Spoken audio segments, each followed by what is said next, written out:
Jatango moya tuse ye wabera wenjawulo Jatango moya tuse ye wabera wenjawulo moya tuse. Haleluya, haleluya. Abooluganda Mukama waffe yeebazibwe. Mwasize mutya era mwasiibye mutya. Kansibe nti no ffenna tuli bulungi weewaawo. Neebaza Yesu Kristo abakuumye nange nankuuma, sirwa maanyi sirwa buyinza n'olw'ekisangulumiza Mukama waffe. Yes, mbaaniriza mu Bible reading yaffe olunaku olwaleero nga tuli mu kusoma olubereberye tukyalimu. Twakoma ku ssuula eya2 tunatandika ku ya 21. Abampeera omukisa Yesu naye abapya nsanyusa obbalaba. Mufuna obutuuze wano okubufuna okola otya? Olaba obubaka obuba buliko bwonna bw'osanze n'okomentinga n'olikinga, oluvannyuma n'osubscribinga. Obeera ofuuse omutuuze, kitegeeza nange mba nja kujja bw'oba olina obuweereza bw'oliko bwonna, nja kujja nange nfuuka omutuuze gy'oli oluvannyuma lw'ennaku 2. Mbaagala nnyo nenga Yesu Kristo yasinga okubaagala. Kale katwaniriza omwoyo omutukuvu. Omwoyo wa Mukama Taata, tukwaniriza kabaka wa bakabaka, jangu otwale obufuzi, jangu otusomese. Muffe tetusobola era tetusobola kuyiga. Leka ekigambo ekyo kituule muffe mu linnya lya Yesu Kristo, omwana wa Katonda omulamu. Amen. Essula ya 21. Mukama n'ajjira Saala nga bwe yayogera, era Mukama n'akola Saala nga bwe yagamba. Saala n'aba olubuto n'azaalira Ibulayimu omwana ow'obulenzi ng'akaddiye mu biro ebyo ebyateekebwawo Katonda bye yamugambako. Ibulayimu n'atuuma omwana we yamuzaalirwa Saala gwe yamuzaalira erinnya lye Isaaka. Ibulayimu n'akomola omwana we Isaaka nga yakamaze ennaku 8 nga Katonda bwe yamulagira. Era Ibulayimu yali yakamaze emyaka 10 omwana we Isaaka bwe yamuzaalirwa. Saala n'ayogera nti, Katonda ansesezza, buli anaawuliranga anaasekeranga wamu nange. N'ayogera nti, aluwa oyo eyandigambye Ibulayimu nga Saala aliyonsa abaana be, kubanga muzaalidde omwana ow'obulenzi ng'akaddiye.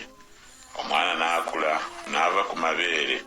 Ibulayimu n'afumba embaga ennene ku lunaku Isaaka lwe yaviirako ku mabeere. Saala n'alaba omwana wa Agali Omumisiri gwe yazaalira Ibulayimu ng'aduula. Kyeyava agamba Ibulayimu nti, goba omuzaana ono n'omwana we, kubanga omwana w'omuzaana ono tajja kubeera musika wamu n'omwana wange ye Isaaka. N'ekigambo ekyo ne kiba kizibu nnyo mu maaso ga Ibulayimu olwa mwana we.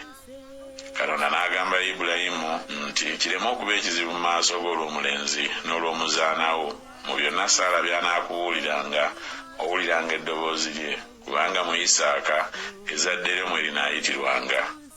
Era ne mu mwana w'omuzaana ndimubiisaamu eggwanga, kubanga ye ly'ezzadde lyo. Ibulayimu n'agolokoka enkya mu makya, n'addira emmere n'ensawo ey'eddiba ey'amazzi n'abiwa Agali ng'abisa ku kibegabega kye, n'omwana n'amusindika. N'agenda n'atambulira mu ddungu ery'e Beeruseba. N'amazzi ag'omu ddiba ne gaggwamu, n'asazika omwana wansi w'ekisaka ekimu. N'agenda n'atuula wansi ng'amutunuulira walako ng'ebbanga akasaale we kagwa, kubanga yayogera nti nneme okulaba omwana ng'afa. N'atuula ng'amutunuulira, n'ayimusa eddoboozi lye n'akaaba. Katonda n'awulira eddoboozi ly'omulenzi, ne malayika wa Katonda n'ayita Agali ng'ayima mu ggulu, n'amugamba nti, obadde otya Agali? Totya, kubanga Katonda awulira eddoboozi ly'omulenzi waali. Golokoka oyimuse omulenzi, omukwate mu ngalo zo, kubanga ndimufuula eggwanga eddene. Katonda n'azibula amaaso ge, n'alaba oluzzi lw'amazzi, n'agenda n'ajjuza eddiba amazzi, n'anywesa omulenzi. Katonda n'aba wamu n'omulenzi, n'akula, n'atuulanga mu ddungu, n'afuuka omulasi w'obusaale. N'atuulanga mu ddungu ery'e Palani, ne nnyina n'amuwasiza omukazi mu nsi y'e Misiri. Awo mu biro ebyo Abimereki ne Fikoli omukulu w'eggye ne bagamba Ibulayimu nti, Katonda ali wamu naawe mu byonna by'okola. Kale nno ndayirira wano Katonda nga tonkuusekuuse nganze, newaakubadde omwana wange, newaakubadde omwana w'omwana wange. Naye ng'ekisa bwe kiri kye nkukoze, naawe ononkolanga bw'otyo nze n'ensi gye watuulamu. Ibulayimu n'ayogera nti, n'alayira. Ibulayimu n'anenya Abimereki olw'oluzzi lw'amazzi abaddu ba Abimereki lwe baamuggyako olw'amaanyi. Abimereki n'ayogera nti, simumanyi bw'ali eyakola bw'atyo, so tombuulirangako, so siwulirangako era wabula leero. Ibulayimu n'addira endiga n'ente n'abiwa Abimereki ne balagaana endagaano bombi. Ibulayimu n'ateeka endiga enduusi 7 ez'omu kisibo wamu zokka. Abimereki n'agamba Ibulayimu nti, endiga ezo enduusi 7 z'otadde awamu zokka amakulu gaazo ki? N'ayogera nti, endiga ezo enduusi 7 onooziweebwa mu mukono gwange, ekyo kibeera omujulirwa gye ndi nga nze nasima oluzzi olwo. Kyeyava ayita ekifo ekyo Beeruseba, kubanga eyo gye baalayirira bombi. Bwe batyo ne balagaanira endagaano mu Beeruseba. Abimereki n'agolokoka ne Fikoli omukulu w'eggye lye ne baddayo mu nsi ey'Abafirisuuti. Ibulayimu n'asimba omumyulira mu Beeruseba n'akoowolera eyo erinnya lya Mukama Katonda ataggwaawo. Ibulayimu n'amala ennaku nnyingi mu nsi ey'Abafirisuuti. Essula eya 22. Awo oluvannyuma lw'ebyo Katonda n'akema Ibulayimu n'amugamba nti, Ibulayimu n'ayogera nti, nze nzuuno. N'ayogera nti, twala kaakano omwana wo omu gw'oyagala ye Isaaka, ogende mu nsi Moliya omuweereeyo okuba ekiweebwayo ekyokebwa ku lumu ku nsozi lwe ndikugambako. Ibulayimu n'agolokoka enkya mu makya n'assa amatandiiko ku ndogoyi ye n'atwala 2 ku bavubuka be ne Isaaka omwana we n'ayasa enkwe ez'ekiweebwayo ekyokebwa n'agolokoka n'agenda mu kifo Katonda kye yamugambako. Ku lunaku olwokusatu Ibulayimu n'ayimusa amaaso ge n'alengera ekifo. Ibulayimu n'agamba abavubuka be nti, mubeere mu wano n'endogoyi, nange n'omulenzi tunaagenda wali ne tusinza ne tudda gye muli. Ibulayimu n'atwala enku ez'ekiweebwayo ekyokebwa n'azitikka Isaaka omwana we, n'atwala omuliro n'akambe mu ngalo ze ne bagenda bombi wamu. Isaaka n'agamba Ibulayimu kitaawe nti, kitange. N'ayogera nti, nze nzuuno mwana wange. N'ayogera nti, laba, omuliro n'enku biibino, naye guliwo omwana gw'endiga ogw'ekiweebwayo ekyokebwa. Ibulayimu n'ayogera nti, Katonda aneefunira omwana gw'endiga ogw'ekiweebwayo ekyokebwa mwana wange. Kale ne bagenda bombi. Ne batuuka mu kifo Katonda we yamugamba. Ibulayimu n'azimbira eyo ekyoto, n'atindiikira enku, n'asiba Isaaka omwana we, n'amugalamiza ku kyoto ku nku. Ibulayimu n'agoola omukono gwe, n'addira akambe okutta omwana we. Ne malayika wa Mukama n'amukoowoola ng'ayima mu ggulu n'ayogera nti, Ibulayimu, Ibulayimu. N'ayogera nti, nze nzuuno. N'ayogera nti, tossa mukono gwo ku mulenzi, so tomukolako kantu. Kubanga kaakano ntegedde ng'otya Katonda, kubanga tonnyimye mwana wo, omwana wo omu. Ibulayimu n'ayimusa amaaso ge n'atunula, era laba, ennyuma we endiga ensajja ng'ekwatiddwa mu kisaka n'amayembe gaayo. Ibulayimu n'agenda n'atwala endiga n'agiwaayo okuba ekiweebwayo ekyokebwa mu kifo ky'omwana we. Ibulayimu n'atuuma ekifo kiri erinnya lyakyo Yakuwayire, nga bwe kyogerwa ne leero nti ku lusozi lwa Mukama kirirabwa. Ne malayika wa Mukama n'ayita Ibulayimu omulundi ogwokubiri ng'ayima mu ggulu n'ayogera nti, neerayidde nzekka bw'ayogera Mukama, kubanga okoze bw'otyo n'otonnyima mwana wo, omwana wo omu, okukuwa omukisa n'akuwanga omukisa, n'okwongera n'akwongerangako ezzadde lyo ng'emmunyeenye ez'omu ggulu, ng'omusenyu oguli ku ttale ly'ennyanja, era ezzadde lyo balirya omulyango ogw'abalabe baabwe. Era mu zzadde lyo amawanga gonna ag'omu nsi mwe galiweerwa omukisa, kubanga owulidde eddoboozi lyange. Awo Ibulayimu n'addayo eri abavubuka be, ne bagolokoka ne bagenda bonna wamu e Beeruseba. Ibulayimu n'atuulanga mu Beeruseba. Awo olwatuuka oluvannyuma lw'ebyo ne babuulira Ibulayimu nga boogera nti, laba, era Mirika naye yazaalira abaana muganda wo Nakoli, Uzzi omubereberye we ne Buuzi muganda we, ne Kemweri kitaawe wa Alamu, ne Kesedi, ne Kaazo, ne Pirudasi, ne Idulafu, ne Besweri. Besweri n'azaala Lebbeeka. Abo 8 Milika yabazaalira Nakoli, muganda wa Ibulayimu. N'omuzaana we erinnya lye Lewuma, era naye n'azaala Teba, ne Gakamu, ne Takasi, ne Maaka. Essula ya 23. Saala n'awangaala emyaka 127. Eyo gy'emyaka Saala gye yawangaala. Saala n'afiira mu Kiriyasuwalaba ye Kebbulooni mu nsi ya Kanani. Ibulayimu n'ajja okukungubagira Saala n'okumukaabira amaziga. Ibulayimu n'agolokoka n'ava eri omulambo gwe n'agamba abaana ba Keesi nti, nze ndi mugenyi era mutambuze gye muli. Mumpe ekifo eky'okuziikangamu okuba obutaka mu nsi yammwe, nziika omulambo gwange obutagulabangako. N'abaana ba Keesi ne baddamu Ibulayimu nga bamugamba nti, otuwulire mukama wange, gw'oli mukungu mukulu mu ffe. Ziika omulambo gwo mu ntaana yaffe gy'oneeroboza mu zonna. Tewali mu ffe agenda okukumma entaana ye obutaziika mulambo gwo. Ibulayimu n'agolokoka n'avuunamira abantu ab'omu nsi be baana ba Keesi. Ayogera nabo ng'agamba nti, bwe mwagala nze okuziika omulambo gwange obutagulabangako, mumpulire, munneegayirire Efulooni omwana wa Zokali ampe empuku ey'amakupeera gy'alina ekomerera mu lusuku lwe, ajinguze omuwendo gwayo omulamba wakati mu mmwe okuba obutaka okuba entaana. Efulooni yali atudde wakati mu baana ba Keesi. Efulooni Omukiiti n'addamu Ibulayimu, abaana ba Keesi nga bamuwulira, be bonna abayingira mu mulyango gw'ekibuga, ng'ayogera nti, nedda mukama wange, ompulire, olusuku ndukuwadde n'empuku erulimu ngikuwadde, mu maaso g'abaana b'abantu bange ngikuwadde, ziika omulambo gwo. Ibulayimu n'avuunama mu maaso g'abantu ab'omu nsi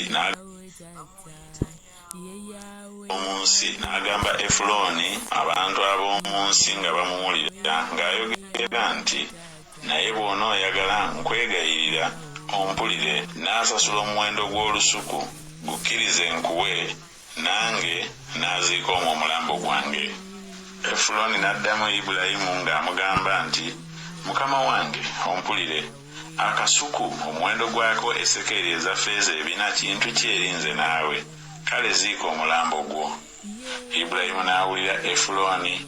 Ibulayimu n'agerera Efulooni effeeza gye yali agambye abaana ba Keesi nga bamuwulira, esekeri eza ffeeza 4 nga effeeza eya bulijjo ey'omuguzi bwe yali.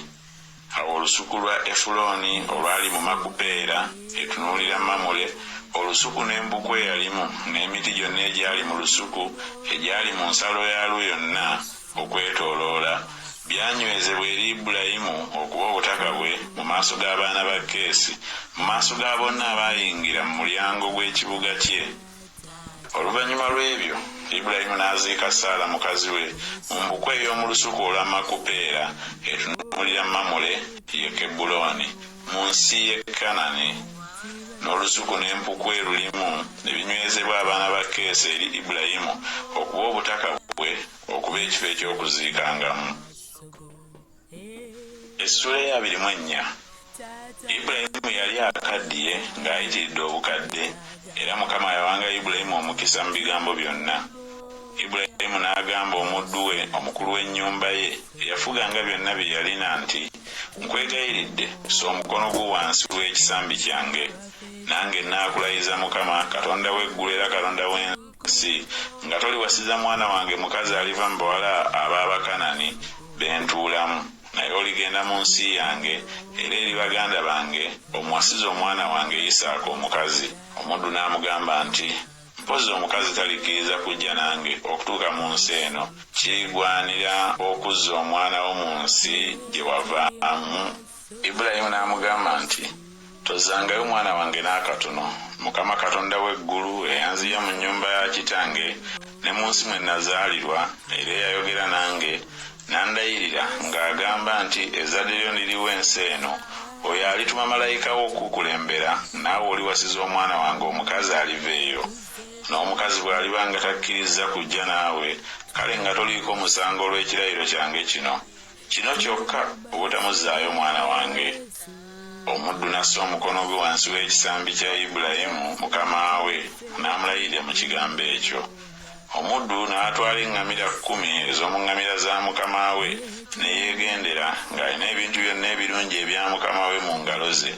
N'agolokoka n'agenda mu Mesopotamiya mu kibuga kya Nakoli. N'afukamiza eŋŋamira ebweru w'ekibuga awali oluzzi lw'amazzi obudde nga buwungeera. Obudde nga butuuse abakazi bwe baafulumiranga okusena amazzi. N'ayogera nti, "Ayi Mukama, Katonda wa mukama wange Ibulayimu, ompe nkwegayiridde omukisa leero, olage ekisa mukama wange Ibulayimu. Laba, nyimiridde ku nsulo z'amazzi, n'abaana abawala ab'omu kibuga bafuluma okusena amazzi.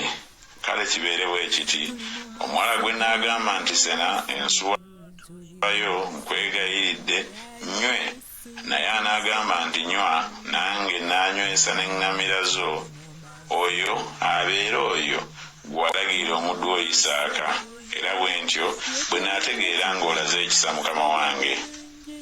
Kale olwatuuka bwe yali ng'akyayogera, laba Lebbeeka n'afuluma, eyazaalirwa Besweri omwana wa Mirika, mukazi wa Nakoli, muganda wa Ibulayimu, ng'alina ensuwa ye ku kibegabega kye.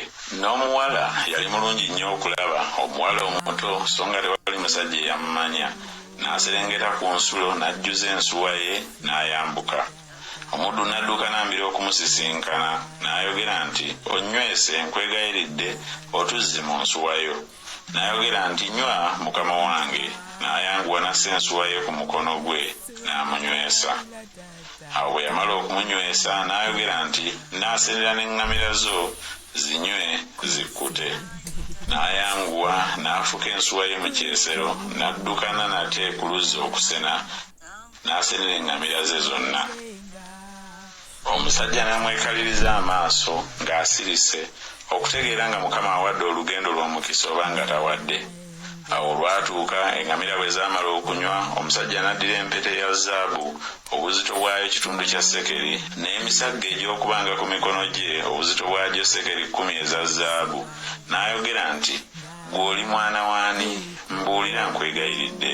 Mu nnyumba ya kitaawo mulimu ebbanga ffe okusula omwo?" N'amugamba nti, "Nze ndi mwana wa Besweri omwana wa Mirika gwe yazaalira Nakoli." Era nate n'amugamba nti, "Tulina essubi era n'ebyokulya ebinaazimala era n'ebbanga ery'okusulamu." Omusajja n'akutama n'asinza Mukama, n'ayogera nti, "Mukama yeebazibwe, Katonda wa mukama wange Ibulayimu, ataleka kusaasira kwe n'amazima ge eri mukama wange. Nze Mukama nnuŋŋamiza mu kkubo eri ennyumba y'abaganda ba mukama wange." Omuwala n'addukana n'abuulira ab'omu nnyumba ya nnyina ng'ebigambo ebyo bwe biri. Era Lebbeeka yalina mwannyina erinnya lye Labbaani. Labbaani n'afuluma n'adduka okusisinkana omusajja awali oluzzi.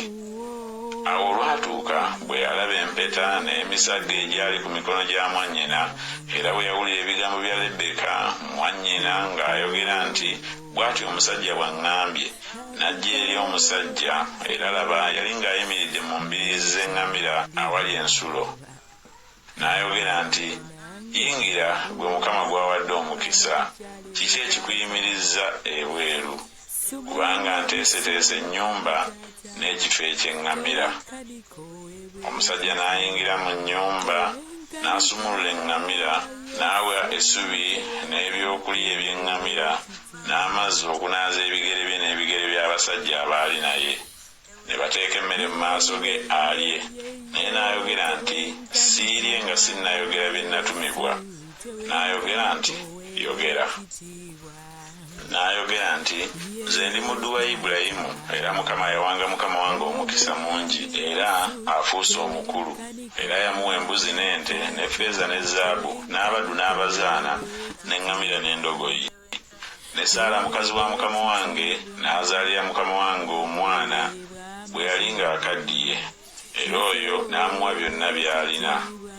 Ne mukama wange n'andayiza ng'ayogera nti, toliwasiza mwana wange mukazi aliva mu bawala Abakanani bentuulira mu nsi yaabwe, naye oligenda eri ennyumba ya kitange n'eri baganda bange owasize omwana wange omukazi. ne ŋŋamba mukama wange nti mpozi omukazi talikkiriza kujja nange. Naŋŋamba nti Mukama bwe ntambulira mu maaso ge alituma malayika we wamu naawe, aliwa olugendo lw'omukisa. Naawe oliwasiza omwana wange omukazi aliba mu baganda bange ne mu nnyumba ya kitange. Bw'otyo tolibaako musango olw'ekirayiro kyange. Bw'olituuka mu baganda bange nawe bwe batalikuwa mukazi, gwe nga toliiko musango olw'ekirayiro kyange. Leero ne njija awali oluzzi ne njogera nti ayi Mukama, Katonda wa mukama wange Ibulayimu, bw'onoowa kaakano omukisa olugendo lwange lwe ŋŋenda. Laba, nyimiridde awali ensulo y'amazzi, kale kibeere bwe kiti. Omuwala anaafuluma okusena, gwe n'agamba nti ompe, nkwegayiridde otuzzi mu nsuwa yo nnywe. Naye anaŋŋamba nti nnywa gwe era nze n'asenera n'eŋŋamira zo. Oyo abeera oyo Mukama gwe yalagirira omwana wa mukama wange. Bwe mbadde nga nkyayogera mu mutima gwange, laba, Lebbeeka n'afuluma ng'alina ensuwa ye ku kibegabega kye, n'aserengeta ku nsulo n'asena. Ne mugamba nti nnywe nkwegayiridde. N'ayanguwa n'assa ensuwa ye okuva ku kibegabega kye n'ayogera nti nnywa. Nange n'anywesa n'eŋŋamira zo. Ne nnywa naye n'anywesa n'eŋŋamira. Ne mubuuza ne njogera nti ggwe oli mwana waani? N'ayogera nti mwana wa Besweri, omwana wa Nakoli, Mirika gwe yamuzaalira. Ne naanika empeta mu nnyindo ye n'emisaga ku mikono gye. Ne nkutama ne nsinza Mukama ne neebaza Mukama, Katonda wa mukama wange Ibulayimu, eyannuŋŋamya mu kkubo lyennyini okuwasiza omwana we, omwana wa mwannyina mukama wange. Ne kaakano bwe munakkiriza okukolera mukama wange ebyekisa n'eby'amazima, mumbuulire, era bwe mutakkirize mumbuulire, ndyoke nkyukire ku mukono ogwa ddyo oba ku gwa kkono. Labbaani ne Besweri ne balyoka baddamu ne boogera nti ekigambo ekyo kivudde eri Mukama, tetuyinza kukubuulira bibi newaakubadde ebirungi. Laba, Lebbeeka ali mu maaso go, mutwale ogende abeere mukazi w'omwana wa mukama wo, Mukama nga bw'ayogedde. Awo olwatuuka omuddu wa Ibulayimu bwe yawulira ebigambo ebyo n'avunnama eri Mukama. Omuddu n'aleeta amakula aga ffeeza n'amakula aga zaabu n'ebyambalo n'abiwa Lebbeeka, era n'awa ne mwannyina ne nnyina ebintu eby'omuwendo omungi.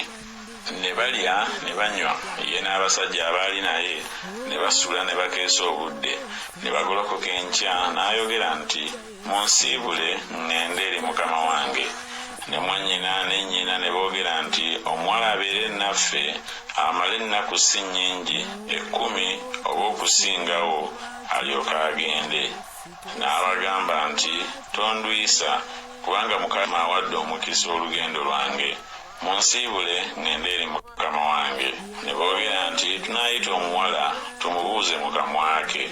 Ne bayita Lebbeeka ne bamugamba nti onoogenda n'omusajja ono? N'ayogera nti naagenda. Ne basiibula Lebbeeka mwannyinaabwe n'omulenzi we n'omuddu wa Ibulayimu n'abasajja be. Ne basabira Lebbeeka omukisa. Yamugamba nti mwannyinaffe, beeranga nnyina w'abantu 10,000 n'ezzadde lyo liryenga omulyango gw'abo ababakyawa. Lebbeeka n'agolokoka n'abazaana be ne beebagala ku ŋŋamira ne bagenda n'omusajja. Omuddu n'atwala Lebbeeka ne yeegendera. Isaaka n'ajja ng'ava mu kkubo ery'Beerirakayirooyi, kubanga yali atuula mu nsi ey'obukiika obwa ddyo. Isaaka n'afuluma okufumiitiriza mu nnimiro akawungeezi, n'ayimusa amaaso ge n'atunula, era laba eŋŋamira nga zijja. Lebbeeka n'ayimusa amaaso ge, era bwe yalaba Isaaka n'ava ku ŋŋamira. N'agamba omuddu nti musajja ki oyo atambulira mu nnimiro okutuzisinkana? Omuddu n'ayogera nti ye mukama wange, naddira olugoye lwe olubikka mu maaso ne yeebikkako. Omuddu n'abuulira Isaaka byonna bye yakola.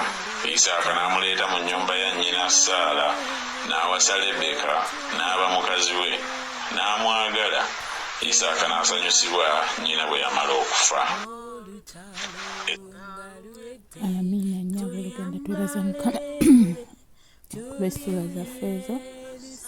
Situbudde ku ssuula eya 2 ne tugenda mu emu paka ku ssuula 24 abambeera omukisa Yesu mbagala nnyo naye nga Yesu Kristo yasinga okumwagala. Shalom, shalom, shalom. Sayuni empologoma ya Yuda fuga, Yesu tata fuga.